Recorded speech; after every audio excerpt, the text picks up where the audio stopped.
할렐루야. 코로나가 기승을 부리는 가운데 하나님의 보호하심과 인도하심이 여러분 가운데 있기를 소망합니다. 또한 오늘 이 시간 말씀을 통해서 하나님의 뜻을 분별하고 성도의 길을 걸어가시는 성도가 되시기를 소망합니다. 어떤 회사에서 신입사원을 뽑기 위한 시험이 새벽 4시부터 치러진다고 했습니다.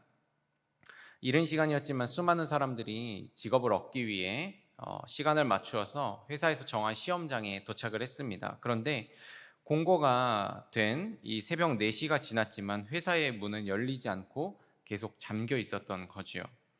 점차 응시자들이 여기저기서 불만을 늘어놓기 시작을 했습니다. 예정 시간보다 무려 5시간이나 늦은 9시에야 문이 열리고 수험생들이 안으로 들어갈 수 있었습니다. 그러나 회사의 무성의에 대한 수험생들의 불평과 불만이 끊임없이 계속되었던 거죠.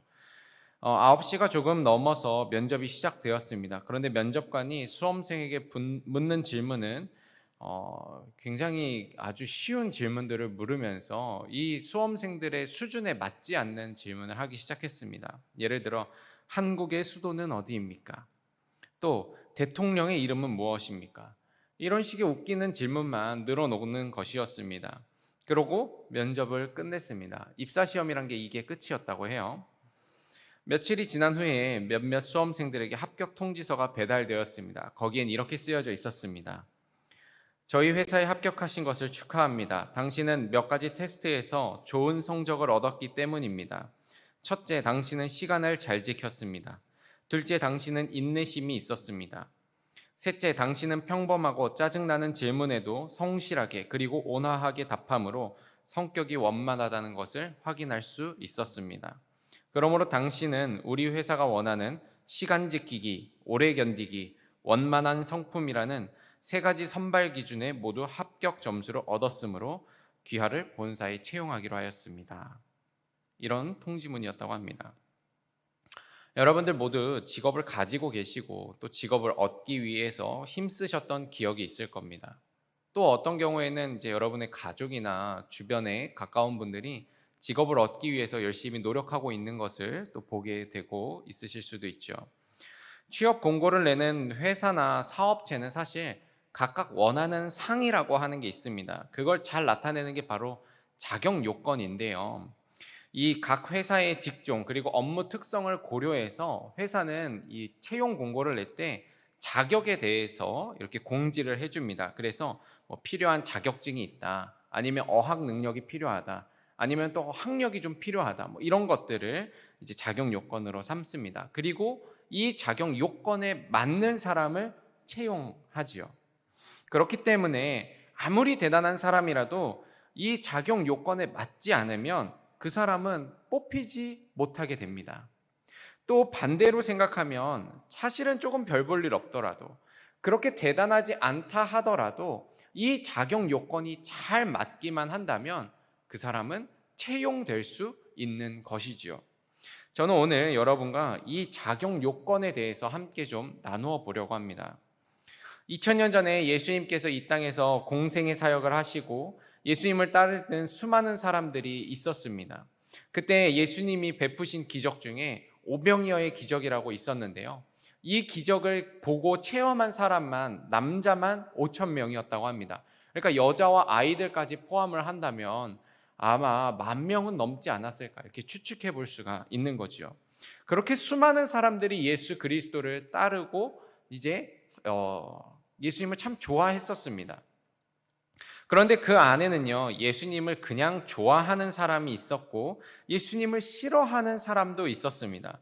예수님을 믿지는 않지만 그냥 그 분위기를 즐기는 사람도 있었고 예수님이 주는 먹을 것을 기대하는 사람도 있었습니다. 그리고 그 중에는 예수님의 제자도 있었습니다. 우리는 교회에 다니면 다 똑같은 그리스도인이라고 생각을 합니다. 그런데 여러분 잘 아셔야 하는 것은 교회에 다닌다고 다 똑같은 것이 아닙니다. 이 교회 안에도요, 여러분 예수님의 제자가 있고요, 예수님을 그냥 좋아하는 사람이 있습니다. 또 어떤 사람은 예수님을 믿지 않지만 교회에 그냥 나오는 사람도 있습니다. 우리가 다 같은 공간에 있지만 다 같은 것이 아니라는 사실이지요. 분명한 것은 예수님께서는 우리가 이 자리에 다 똑같이 앉아 있어도 어떤 존재로 앉아 있는지 분명하게 아신다라고 하는 사실입니다. 예수님은 우리의 심령과 마음을 감찰하시는 분이기 때문에 우리가 제자인지 그냥 쫓아다니는 사람인지 바리새인인지 여러분 예수님은 분명히 알고 계신다라는 거죠. 그리고 예수님은 분명히 이렇게 말씀하셨습니다. 마태복음 13장 30절에 추수 때 내가 추수꾼들에게 말하기를 가라지는 먼저 거두어 불사르게 단으로 묶고 곡식은 모아 내 곡간에 넣으라 하리라. 예수님이 하신 말씀이 무엇입니까? 곡식은 따로 모아서 곡간에 두고 가라지는 모아서 불사르겠다라고 말씀을 하신 겁니다. 여러분 곡식은 무엇입니까? 열매를 맺을 수 있는 게 곡식입니다. 먹을 수 있는 게 바로 곡식입니다. 우리는 이 곡식을 다른 말로 예수 그리스도의 제자라고 부릅니다. 그렇다면 가라지는 무엇입니까? 예수님을 믿는 것처럼 보이지만 사실은 예수님을 믿지 않고 그 안에 예수 그리스도가 있지 않은 것, 안에 곡식이 없고 껍데기만 존재하는 게 바로 가라지입니다. 성도 여러분, 우리는 모두가 예수님의 제자가 되어야 할 줄로 믿습니다. 여러분 모두가 예수 그리스도의 복된 제자가 되시기를 소망합니다. 곡식과 같은 제자가 되어서 열매를 맺고 주님의 기쁨이 되는 존재가 되기를 소망합니다. 그러나 참 안타까운 것은 예수님의 제자와 제자가 아닌 자가 이 분별하는 것이 참 쉽지 않다는 것이죠. 그렇게 우리는 계속해서 내가 예수님의 제자로서 예수 그리스도를 따르는 자로서 참 자격을 가지고 있는가? 나는 정말 예수 그리스도의 제자인가? 여러분 이거에 대해서 우리는 계속해서 스스로 물어보고 살펴보아야지만 됩니다. 오늘의 본문 말씀은 예수님이 자신에게 제자가 되고자 한다고 요청하는 사람들에게 또 예수님이 제자로 부르는 자에게 몇 가지 자격에 대해서 너가 정말로 제자가 될 자격이 있느냐 시험을 보고 면접을 보시는 장면입니다. 예수님께서 이렇게 질문을 던지시는 이유는 이 질문을 통해서 제자로서의 자격을 가지고 있는지 살펴보고자 하신다는 것이죠. 따라서 오늘 예수님이 던지는 질문은 바로 제자의 자격 요건이 됩니다. 여러분 오늘 우리가 예수님을 따르려면 동일합니다. 우리가 어떤 사람이 되어야 하는지 오늘 본문 말씀에서 예수님이 우리에게 정확하게 알려주고 있다는 사실이지요. 오늘 여러분과 참 제자가 되는 것, 예수님을 따르는 사람으로서 어떻게 해야 되는지 함께 살펴보고 나누고자 합니다. 예수님을 따르는 제자가 되기 위해서는 가장 먼저 예수님으로 만족해야 합니다. 오늘 예수님이 만나는 3명의 사람들 중에 첫 번째 사람이 예수님에게 말했습니다. 어디로 가시든지 나는 따르겠습니다. 이 사람은 예수님이 어디로 가든지 따르겠다고 이야기를 했습니다. 그러나 그는 정말로 예수님이 어디로 가시든지 따를 마음은 없었습니다. 그는 분명히 계획이 있었고 또 예상하는 것이 있었습니다. 이 동일한 상황을 설명한 마태복음은 이 대화 이전에 예수님이 수많은 병자들을 고치고 귀신들을 쫓아내었다라고 이야기를 합니다. 이런 것들을 생각하면 아마 이 말을 한 사람의 머릿속에는 한 가지 예상하는 게 있었을 겁니다. 그건 이 예수라는 사람을 따라가면 대박 나겠다. 이걸 생각한 거죠. 최근에 우리나라에서 주식이 굉장히 열풍입니다. 주식 안 하면 바보라는 소리를 들을 정도로 많은 사람들이 주식하는데요.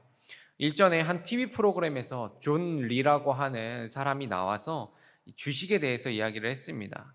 본인은 주식을 10년을 앞서 보고 주식을 투자를 한다고 합니다. 이 방송을 통해서 주식에 대한 사람들의 생각이 완전히 좀 바뀌게 되는 일들이 있었죠. 여러분 한번 생각해 보십시오. 지금은 비록 작은 회사이지만 이 회사가 나름대로 기술력도 있고 사장의 마인드가 좋고 또 미래에 일어날 일을 준비하고 있는 회사라고 한다면 여러분 뭐 해야 합니까? 투자해야죠. 여기에 투자해야죠. 지금 1,000원에 사서 10년 뒤에 100만 원에 팔 수 있는 것 아닙니까? 투자해야 됩니다. 아마 오늘 본문의 이 첫 사람이 바로 그런 사람이지 않았을까 하는 생각을 하게 됩니다. 예수님을 따르는 제자가 되겠다. 어디든지 함께 하겠다. 이렇게 말은 하지만 사실 그 마음 가운데는 예수님에게 투자하려는 사람이었다는 것이죠. 그런 그의 마음을 아시고 예수님이 말씀하셨습니다. 누가복음 9장 58절에 예수께서 이르시되 여우도 굴이 있고 공중의 새도 집이 있으되 인자는 머리 둘 곳이 없도다. 예수님이 하시는 말씀이 무엇입니까? 나는 아무것도 없다. 나는 정착하지 않는다. 나는 평안하고 아름답고 화려한 삶과는 거리가 멀다. 예수님이 왜 이야기를 하셨을까요? 괜시리 따라오겠다는 사람에게 겁을 주는 것은 아닙니까? 또 열심히 해보겠다는 사람 의욕 꺾는 것 아닙니까? 예수님이 왜 이렇게 말씀하셨을까? 의도가 무엇일까? 예수님이 말씀하십니다. 나는 집도 없고 머리 둘 곳도 없고 정처 없이 떠돌아야 한다. 그러나 그럼에도 불구하고 너는 나 하나만으로 만족하며 나를 따라올 수 있겠느냐? 오늘날 우리에게도 마찬가지입니다. 예수님이 우리에게 동일하게 묻고 계십니다. 여러분은 예수님만 보고 따라갈 수 있습니까? 예수님이 우리에게 그 어떤 것도 허락해 주지 않는다고 해도 예수 믿을 수 있습니까? 예수 믿는 것으로 우리의 형편이 더 나아지지 않는다고 하더라도 여러분, 내가 그리스도인입니다. 나는 예수님의 제자입니다. 선포하며 나아갈 수 있습니까? 여러분, 우리가 이 질문에 대해서 정말 냉정하게 우리 스스로 답할 수 있어야만 됩니다. 여러분, 기독교의 본질이 무엇인지 아십니까? 기독교의 본질은 예수 그리스도입니다. 예수 그리스도 그 자체가 바로 우리의 믿음의 본질이 되어야 하고 우리가 가지는 신앙의 본질이 되어야 합니다. 그러나 수많은 성도가 예수님을 믿는 것보다도 거기서 떨어지는 콩고물을 바라보며 나아가는 사람이 있습니다. 예수님을 믿는 것이 아니라 돈을 믿고 권력을 믿고 성공과 건강을 믿는 거지요. 예수님은 그것들을 얻기 위한 하나의 도구처럼 사용하는 사람들이 얼마나 많은지 모릅니다. 참 가슴 아픈 이야기가 있습니다. 한 아버지가 남긴 글인데요. 저는 두 아이의 아버지입니다. 저는 밤마다 선물을 사서 집으로 들어갑니다. 집에는 사춘기 또래의 아이들이 있습니다. 밤에 치킨이라도 사가야 아이들이 말을 걸어줍니다. 피자라도 손에 들고 가야 아이들과 밥을 먹을 수 있습니다. 빈손으로 가는 날은 아이들이 각자의 방에서 문을 꾹 닫고 한 발짝도 나오지 않습니다. 오늘은 무엇을 사야 하나 고민합니다. 손에 뭐라도 들려 있어야 아이들을 만날 수 있습니다. 여러분, 이 이야기가 가슴 아픈 이유가 무엇인지 아십니까? 아이들이 아버지를 그냥 선물 사오는 사람으로 생각한다는 겁니다. 아버지가 빈손으로 오는 날은 만날 가치가 없는 사람이라고 아이들이 생각한다는 거예요. 그런데 여러분, 우리가 그렇습니다. 우리가 입으로는 그리스도인이다, 제자다라고 말하지만 정작 예수님의 손이 비어 있으면 예수님, 그건 아닌 것 같습니다, 이렇게 말하는 사람이라는 거죠. 금세 발걸음을 돌린다라는 겁니다. 여러분, 참된 제자가 되시길 소망합니다. 예수님 한 분으로 만족할 수 있는 제자가 되시길 소망합니다. 참된 제자는 어떤 사람입니까? 제자는 예수님으로부터 무엇을 얻을까 고민하는 사람이 아니라 오히려 예수님을 위해서 자신이 누려왔던 것을 내어놓는 사람입니다. 빌립보서 3장 7절에서 9절 말씀에 그러나 무엇이든지 내게 유익하던 것을 내가 그리스도를 위하여 다 해로 여길 뿐더러 또한 모든 것을 해로 여김은 내 주 그리스도 예수를 아는 지식이 가장 고상하기 때문이라.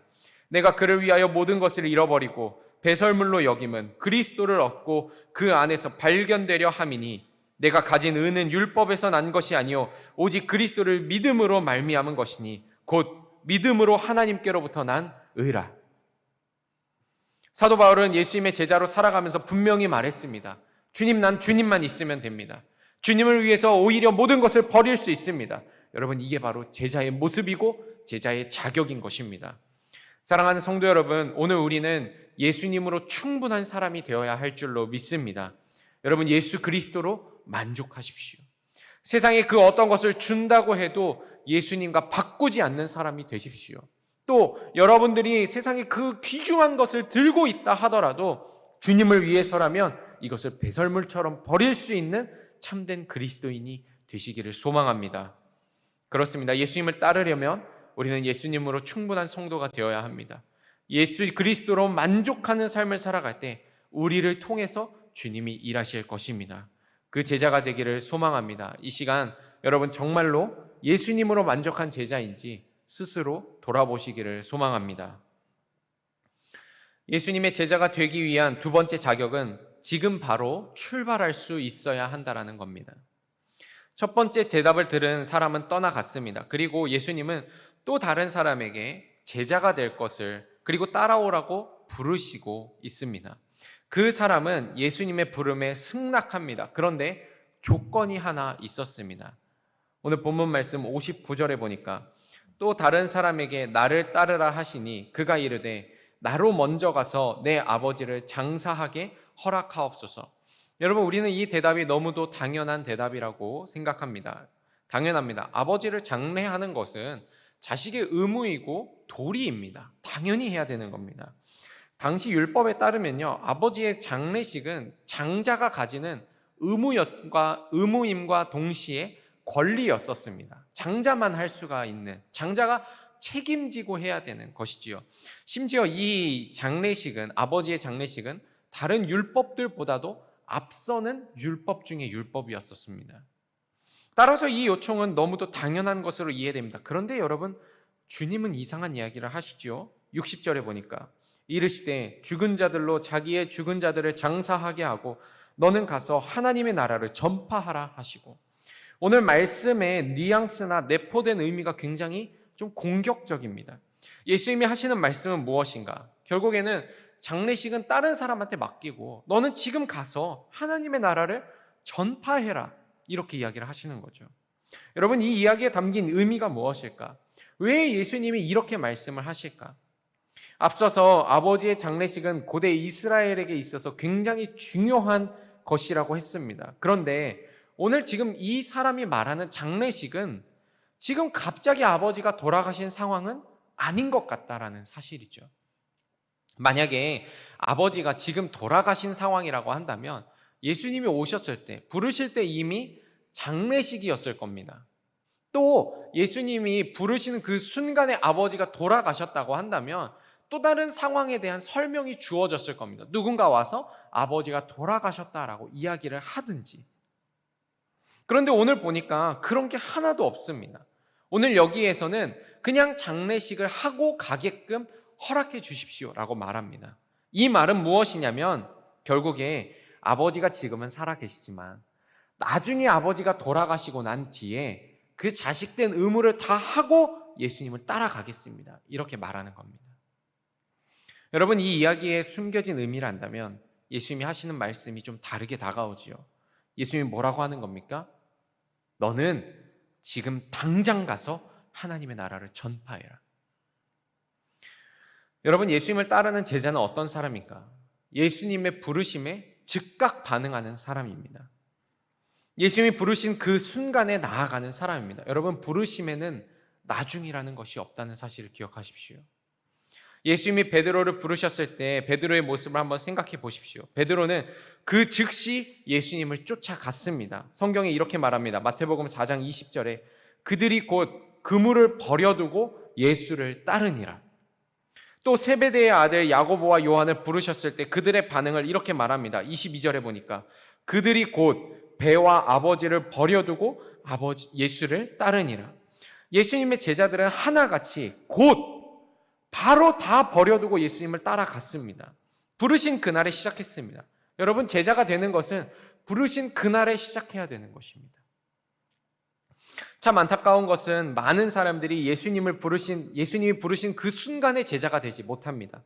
예수님이 부르실 때 주님 잠시만요, 주님 잠깐만요, 이것만 마치고 가겠습니다, 이렇게 이야기를 한다는 겁니다. 내 볼일 다 보고 주님의 일 해보겠다고 하는 겁니다. 여러분, 그런 사람은 제자가 아니라고 주님이 딱 잘라 이야기하시는 겁니다. 오늘 이 사람이 그랬습니다. 예수님이 부르셨습니다. 그러나 그는 예수님이 부르실 때 반응하지 않고 그 일을 미뤄두었습니다. 그러자 예수님이 그 기회를 가져가시는 거죠. 그에게 예수님의 부르심은, 제자가 되는 것은 중요한 일이지만 그것보다 더 중요한 일은 그에게 더 많았다라는 겁니다. 예수님의 부르심이 최우선이 아니었다라는 거지요. 여러분, 우리가 예수님을 주님이라고 고백한다면 어떻게 해야겠습니까? 주님이 말씀하시는 것이 최우선이 되어야 하는 것이지요. 사람들은요, 자기가 어떤 일을 받았을 때 그 일의 우선순위를 정해 놓습니다. 그렇게 해서 아주 중요하다고 생각되는 일 먼저 처리를 하지요. 급하다고 하는 일부터 처리를 합니다. 예수님이 우리를 부르셨을 때 우리는 그것을 우선순위에 몇 위에다 놓고 있는지 한번 생각해 보십시오. 예수님이 우리를 부르시는 것이 나에게 가장 급한 일인가? 예수님이 나를 부르시는 것이 지금 나의 최우선이 되는 일인가? 여러분, 이걸 여러분 스스로 한번 물어보셔야지만 됩니다. 주님이 우리를 부르실 때 여러분 그때 반응하고 우리의 자리를 털고 일어나야 합니다. 예수님을 기다리게 하지 마십시오. 예수님이 그냥 이 자리를 떠나서 가시기 전에 우리는 돌아서야 될 줄로 믿습니다. 우리가 제자가 되기로 결단한다면 여러분 내일은 우리에게 존재하지 않습니다. 주님의 부르심과 초청은 바로 오늘인 줄로 여러분 기억하시기를 소망합니다.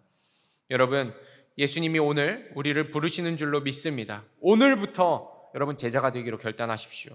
오늘부터 주님을 닮기로 결단하십시오. 오늘 제자로 살아가는 것에 있어서 여러분의 발목을 잡는 것이 있다면 주님, 내가 오늘 이 시간 끊어놓고 가겠습니다. 이 시간 주님 앞에 내려놓는 성도가 되시기를 소망합니다. 그리고 주님을 따르는 삶, 참된 제자의 걸음을 바로 오늘부터 시작하시는 귀하고 복된 성도가 되시기를 소망합니다. 마지막으로 예수님을 따르는 제자가 되려면 예수님만 바라보고 가야 합니다. 마지막으로 예수님께 제자가 되기를 원한다고 요청하는 사람이 찾아왔습니다. 그는 예수님에게 이렇게 말합니다. 누가복음 9장 61절에 또 다른 사람이 이르되 주여 내가 주를 따르겠나이다마는 나로 먼저 내 가족을 작별하게 허락하소서. 어쩌면 이 사람은 앞선 사람이 장례식 좀 하고 오게 해주십시오 라고 했다가 혼나는 걸 보고 야, 나는 좀 바꿔야겠다 이렇게 생각한 건 아닐까 하는 생각이 들기도 합니다. 이 사람은 가족과 작별 인사를 하게 해달라고 이야기를 합니다. 어떻게 보면 굉장히 좀 당연한 요구사항이죠. 앞선 이야기처럼 굉장히 당연합니다. 그런데 예수님은 그 마음에 담긴 또 다른 하나의 의미를 알고 계셨습니다. 62절에 이렇게 말씀하시지요. 예수께서 이르시되 손에 쟁기를 잡고 뒤를 돌아보는 자는 하나님의 나라에 합당하지 아니하니라. 예수님이 뭐라고 하십니까? 쟁기를 잡고 뒤를 돌아보는 자는 필요 없다라고 이야기를 하십니다. 여기서 여러분 돌아보다에 담긴 의미를 좀 깊게 살펴볼 필요가 있습니다. 돌아보다라고 쓰여진 말은 헬라어로 블레폰이라고 하는 말인데 이 단어는 그냥 뒤를 돌아보다 요 말이 아니라 한 가지 의미를 조금 더 포함합니다. 계속해서 뒤를 돌아보다. 그러니까 여기에서 예수님이 비유하시는 말씀이 뭐냐면 쟁기를 잡고 그냥 한 번 뒤를 돌아본 사람이 아니라 계속 돌아보는 사람을 말한다라는 겁니다. 이렇게 계속 뒤를 돌아보면 쟁기를 잡은 사람이 뒤를 계속 돌아보면 밭을 제대로 갈 수가 없다. 그런 사람은 필요하지가 않다라고 말하시는 겁니다. 여러분, 예수님은 이 사람의 마음을 분명하게 읽어내셨습니다. 이 사람은요, 가족과 깔끔하게 이제부터 난 예수님 따릅니다. 안녕히 계십시오. 이렇게 작별 인사하고 예수님을 따르려고 하는 게 아니라 그는 계속해서 자신이 속해왔던 세상에 미련을 두고 자꾸만 예수님이 아닌 다른 것들을 눈을 두고 그렇게 살아가고 있던 사람인 것입니다. 이게 왜 문제가 됩니까? 때로는 우리가 가끔 뒤를 돌아볼 수 있는 것 아닙니까? 누군가는 그렇게 말할지도 모릅니다. 그런데 여러분, 이게 바로 사탄이 우리를 넘어뜨리는 전략입니다. 우리가 자꾸만 다른 곳을 본다는 것은 우리가 여전히 예수 그리스도를 믿지 못하고 예수님을 따르지 못한다라는 겁니다. 더 나아가 여전히 우리의 옛 자아가 우리 가운데 살아가고 있다라고 하는 것을 말하는 것입니다. 여러분, 우리가 잘 알다시피 예수님을 따르는 게요, 쉬운 일이 아닙니다. 예수님이 뭐라고 하셨습니까? 누가복음 9장 23절에 아무든지 나를 따라오려거든 자기를 부인하고 날마다 제 십자가를 지고 나를 따를 것이니라. 여러분, 예수님을 따르는 길은 자기를 부인하고 날마다 십자가를 지고 가는 길입니다. 어떻게 우리가 날마다 십자가를 지고 나를 부인하며 살 수 있는가? 그것은 예수님을 온전히 바라보고 예수님께만 시선을 고정할 때 가능하다는 거지요. 다른 곳에 눈을 두는 순간 우리는 실패하게 되어 있다는 겁니다. 왜 그런가? 우리가 죄인이기 때문에 그래요. 우리가 하나님의 영광에 이르지 못하는 자이기 때문에 그렇습니다. 그래서 예수님은 우리를 위해서 십자가를 지셨고 우리를 구원하시고 구원받은 백성으로 살아가게 하시면서 우리 보고 너희들 이제는 나만 보고 따라와라. 다른 곳에 시선을 두지 말아라. 이렇게 말하시는 겁니다. 그렇게 여러분, 제자가 되는 길은요, 오직 예수로만 살고 나는 죽는 삶입니다. 갈라디아서 2장 20절에 내가 그리스도와 함께 십자가에 못 박혔나니 그런즉 이제는 내가 사는 것이 아니요 오직 내 안에 그리스도께서 사시는 것이라. 이제 내가 육체 가운데 사는 것은 나를 사랑하사 나를 위하여 자기 자신을 버리신 하나님의 아들을 믿는 믿음 안에서 사는 것이라.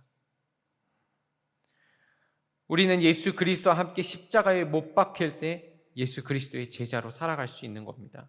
그런데 여러분, 이처럼 십자가에 못 박힌 우리가 자꾸만 다른 곳을 바라본다면 어떻게 되겠습니까?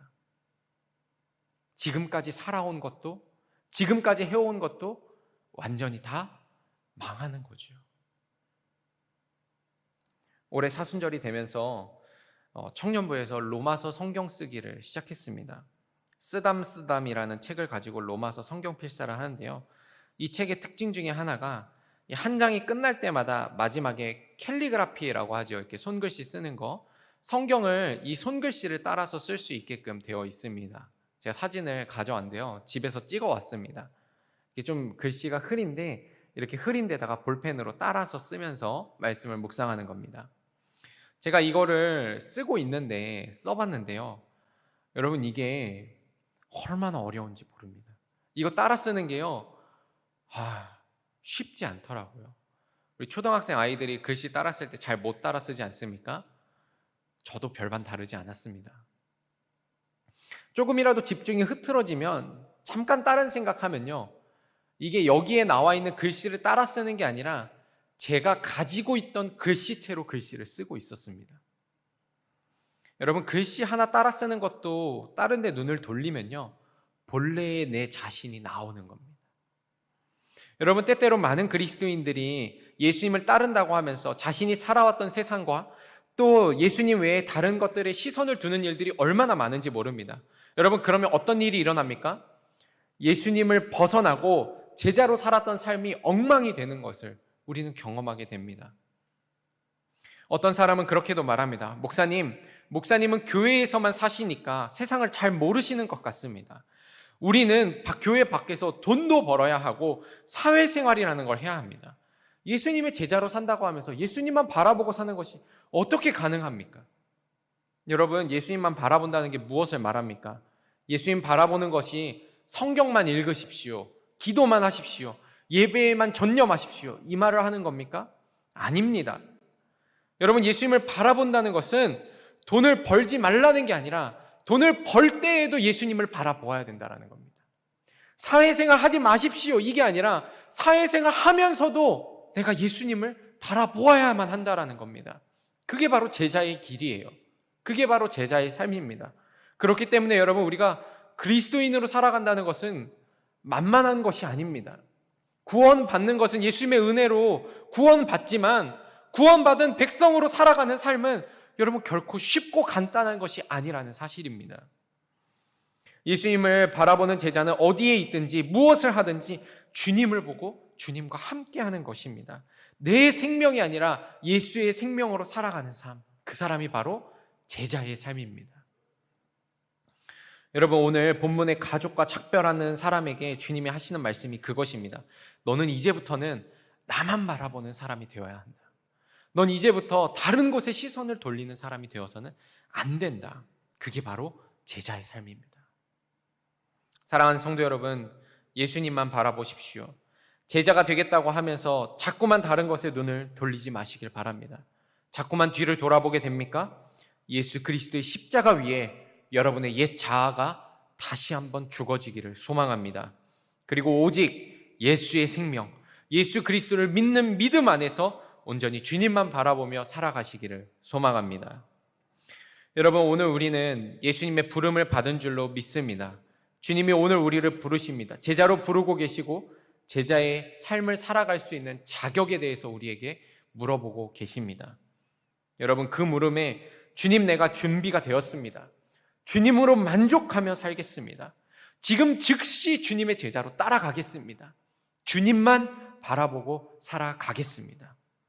이렇게 고백하시고 선포하며 나아가시기를 소망합니다. 그 고백을 주님이 귀히 여기시고 그렇게 결단하는 제자를 통하여 주님께서 하나님의 영광을 나타내실 줄로 믿습니다. 기도하겠습니다.